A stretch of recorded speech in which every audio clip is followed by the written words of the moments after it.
Hola, ¿qué tal? Bienvenidos al canal de Joan de Lugo y hoy, como pues vamos a hablar también un poco de la obra de un autor que es un autor muy importante, aunque está bastante olvidado, sobre todo en los círculos así académicos, y que sin embargo tiene cosas interesantes, muy importantes que decir, interesantes y que quizás se pueden relacionar de alguna forma con ideas también propias del libertarismo. Entonces, ese autor del que vamos a hablar es Pitirin Sorokin, que fue es uno de los principales sociólogos del siglo XX, un autor de origen ruso, pero que luego emigró a Estados Unidos y que fue muy importante en la creación del Departamento de Sociología en la Universidad de Harvard, hasta que después pues, fue la influencia de Talcott Parsons, oscureció las contribuciones teóricas de Sorokin, que desde mi punto de vista pues, son más importantes que las de Parsons.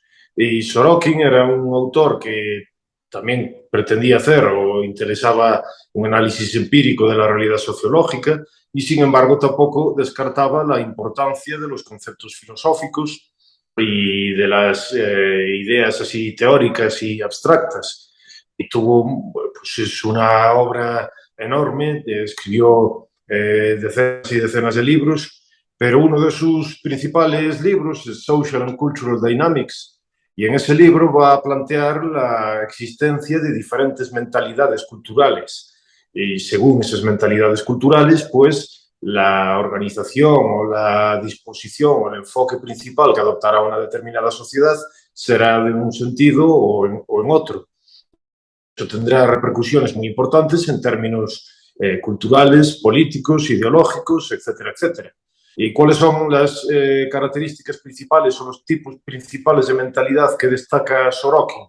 Pues van a ser fundamentalmente tres, que también él insiste en que estas ideas pues, son así como tipos ideales, como diría Max Weber, que luego en la realidad pues, pueden aparecer con múltiples combinaciones o con elementos de uno o de otro sistema en el aspecto así más real. Entonces, las tres principales mentalidades culturales de las que hablas son la mentalidad sensista, bueno, primero la mentalidad ideacionalista, luego la mentalidad sensista y por último sería la mentalidad idealista.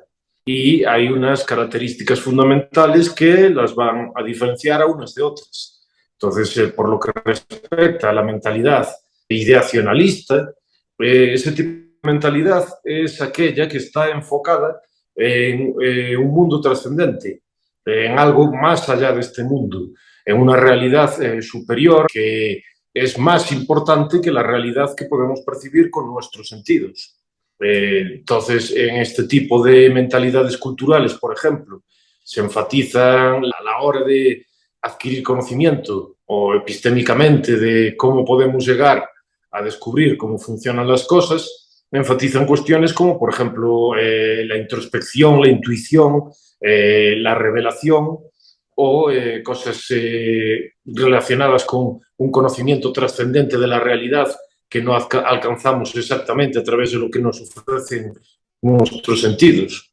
Y un tipo de cultura que sería, por ejemplo, ideacionalista, sería el hinduismo, por ejemplo, en el brahmanismo, en la idea o la influencia de estas ideas imponen un punto de vista en el que la realidad última no es la realidad que podemos percibir a través de nuestros sentidos. Hablaban, por ejemplo, del velo de Maya, que es ese velo de apariencias que debemos pues, romper para poder llegar a la liberación, que sería el principio que se llama moksha, que es como una reintegración con la totalidad última. Entonces, este tipo de sociedades tienden a enfatizar mucho más la idea de modificar el interior de uno mismo para poder cumplir aquellos fines que son más importantes, que serían fines trascendentes, fines de tipo religioso. Hay algunas versiones, como por ejemplo, Sorokin distinguía entre la mentalidad ideacionalista ascética, que insiste muchísimo más en intentar reducir el número de deseos carnales o deseos de tipo mundano y modificar el interior de uno mismo antes que modificar el entorno. Y luego también la sociedad ideacionalista activa, que puede intentar construir o intentar modificar cosas en el mundo para intentar adaptar el mundo a este tipo de ideas trascendentes. Y este tipo de sociedad la contrapone, por ejemplo, con la sociedad o la mentalidad sensista. Y la mentalidad sensista va a ser pues, prácticamente la visión contrapuesta. Va a enfatizar la idea de que lo más importante son, en cuestión de necesidades, las necesidades puramente corporales o las necesidades de eso, de la comida, el alojamiento, necesidades sexuales o necesidades materiales, la riqueza, por ejemplo. Y también va a enfatizar que la forma de adquirir el conocimiento es fundamentalmente aquello que podemos conseguir a través de los sentidos. Entonces, por ejemplo, el empirismo sería una característica propia de una sociedad sensista, aquella que considera que solo la información que podemos obtener a través o bien directamente de los sentidos o bien a través de instrumentos que nos permiten registrar elementos materiales del mundo, pues solo ese tipo de información se considerará como susceptible de proporcionar conocimiento. De la misma forma también la acumulación de observaciones o de experimentos o de experiencias se considera una forma importante y fundamental para poder adquirir conocimiento de este tipo de mentalidad. Además, este tipo de mentalidad cultural enfatiza más la idea del cambio, del flujo continuo, entonces ideas características de la evolución o incluso del relativismo histórico son mucho más propias de las mentalidades sensistas, según Sorokin. La combinación de ambas ideas, o una sociedad, la tercera de las sociedades de las que habla y mentalidades de las que habla Sorokin, sería la mentalidad idealista.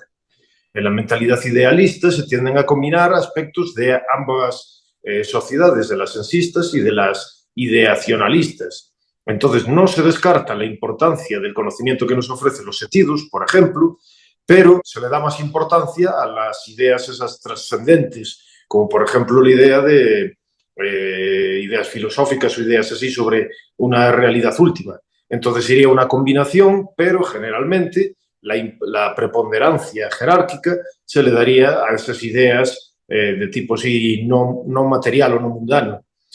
Ejemplos de, por ejemplo, sociedad sensista, ya dijimos, del empirismo, o por ejemplo los teóricos de la revolución, los científicos que hicieron la revolución científica, por ejemplo Descartes, cuando habla de la materia como res extensa, como aquello que solo podemos, que sus características son la medición o tener una extensión espacial o que se puede medir o pesar.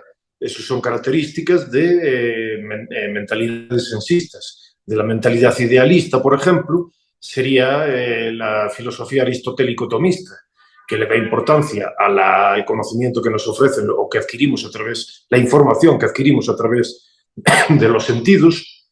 Para Santo Tomás no había nada, el proceso de pensamiento empieza siempre a través de lo que obtenemos pues, con la vista o con el con eso, con lo que nos ofrecen los sentidos, pero después hay un proceso, además, más importante, que sería el proceso de abstracción intelectual que utilizamos a través del intelecto, que es de naturaleza inmaterial, en el que podemos llegar a conclusiones universales abstrayendo las características fundamentales de esa información que nos ofrecen los sentidos.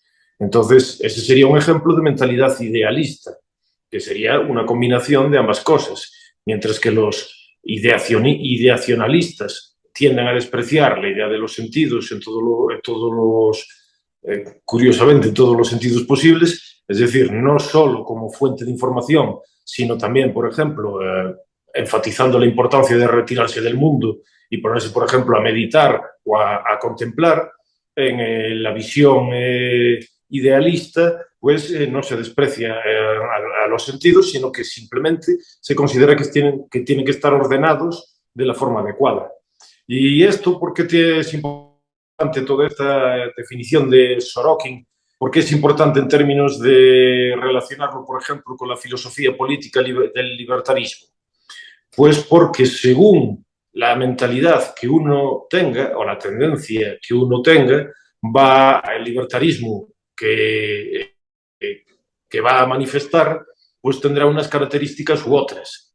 Porque estas características, por ejemplo, no son únicamente sociológicas de forma macro, es decir, no afectan solo a la sociedad en su conjunto, sino que afectarán también a las mentalidades y a las personalidades de los diferentes individuos. Habrá individuos que tendrán una tendencia mayor hacia la mentalidad sensista y otros que tendrán una tendencia mayor hacia la mentalidad idealista o a la ideacionalista. Entonces, la relación fundamental viene siendo que aquellos que tengan una tendencia mayor hacia la mentalidad sensista van a enfatizar el tipo de cosas características de esta mentalidad, como por ejemplo la idea del cambio, la idea de la evolución, la idea del flujo continuo. Por lo tanto, tenderán a ser más relativistas que aquellos que tengan otro tipo de mentalidad diferente. De la misma forma, dado que dentro de la mentalidad sensista se tiende a enfatizar también, o bien, por un lado, Sorokin distinguía entre el sensismo activo y el pasivo. El sensismo activo intentará controlar el entorno exterior, modificar el entorno exterior. Por ejemplo, es algo que hacen con la aplicación de las ideas científicas y tecnológicas.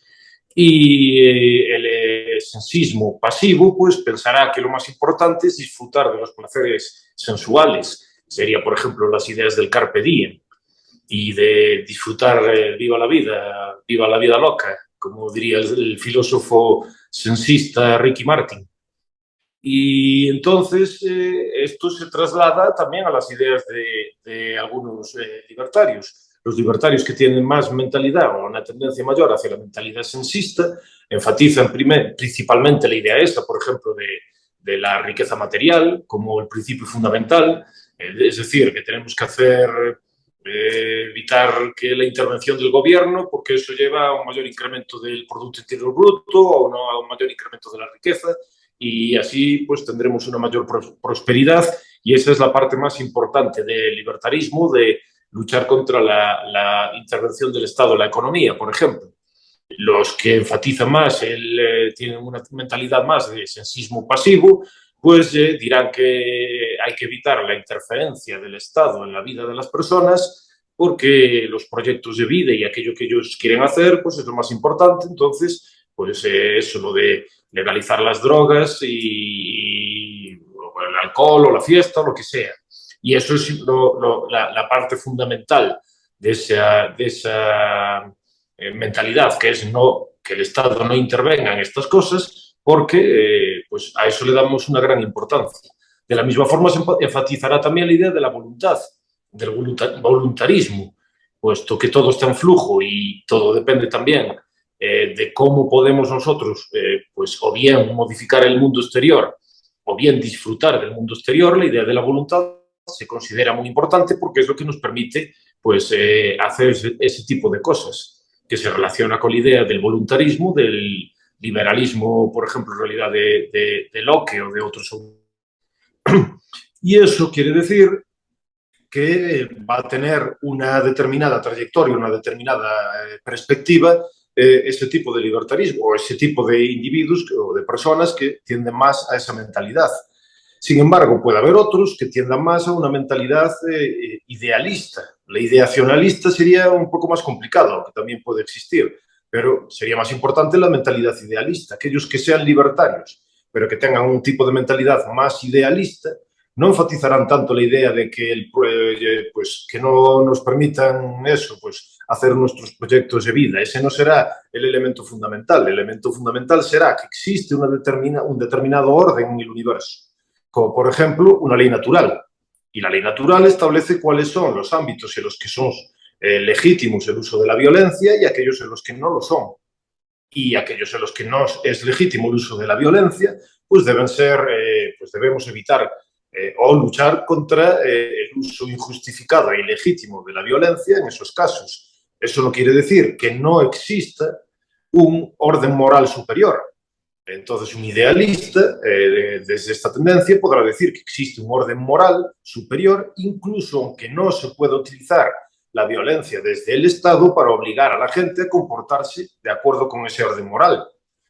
Por ejemplo, Francisco de Vitoria, en sus discusiones en su libro Las reelecciones sobre los indios, hablaba de que existía el derecho divino, que básicamente dependía de la gracia de Dios y de pues, haber cumplido, por ejemplo, aquellas cosas que están dentro del cristianismo, como haber sido bautizado y cumplir pues, los preceptos de la religión cristiana, pero decía que existía también, Dios también estableció la ley natural, y la ley natural se manifestaba, entre otras cosas, el derecho de posesión, el derecho de propiedad, lo llamaba el dominio, que viene del latín, del dominium, del derecho romano, que implicaba que las personas podían controlar y tener propiedad sobre recursos y objetos externos. Y según Francisco de Vitoria, dado que el derecho natural no quedaba eliminado por no cumplir los preceptos del derecho divino, es decir, aquellas personas que no se comportaban de una forma completamente moral, no perdían por eso su derecho natural, dado que seguían siendo seres racionales que tenían uso de la razón y que por lo tanto podían cumplir los preceptos del derecho natural. Entonces no se podía utilizar la violencia contra aquellos que no seguían los principios del derecho divino. Y por eso él decía que la conquista o el uso de la violencia contra los indios en América no se podía justificar sobre esos postulados. Adaptándolo al mundo moderno, se podría decir de la misma forma que no podríamos, eso sería, por ejemplo, una crítica contra algunos tradicionalistas, que no estaría justificado el uso de la violencia estatal sobre personas que no se comportan de una forma moral, puesto que, desde este punto de vista, siguen siendo sujetos de derecho natural y, por lo tanto, pueden utilizar sus propiedades de forma legítima. Y entonces esto nos plantea que existe como una especie de diferencia entre lo que Jonathan McIntosh denomina el libertarismo político y el libertarismo ideológico.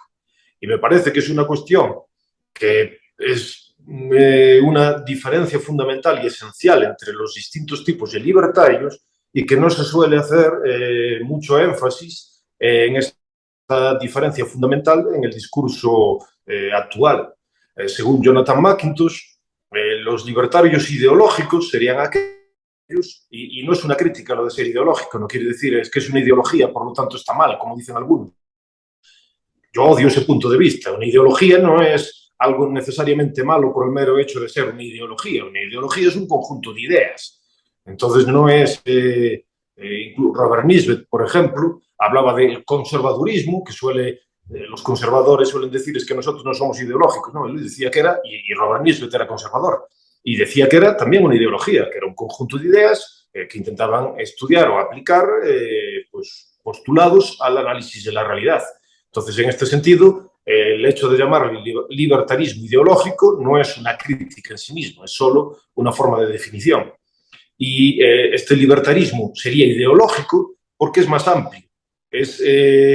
Habla sobre cuestiones que también afectan a principios morales, como por ejemplo eso, que es nuestros proyectos de vida lo más importante, lo fundamental, lo esencial. Y cualquier cosa que ataque los proyectos de vida es necesariamente pues, algo malo, no solo con el uso de la violencia, sino también con las críticas.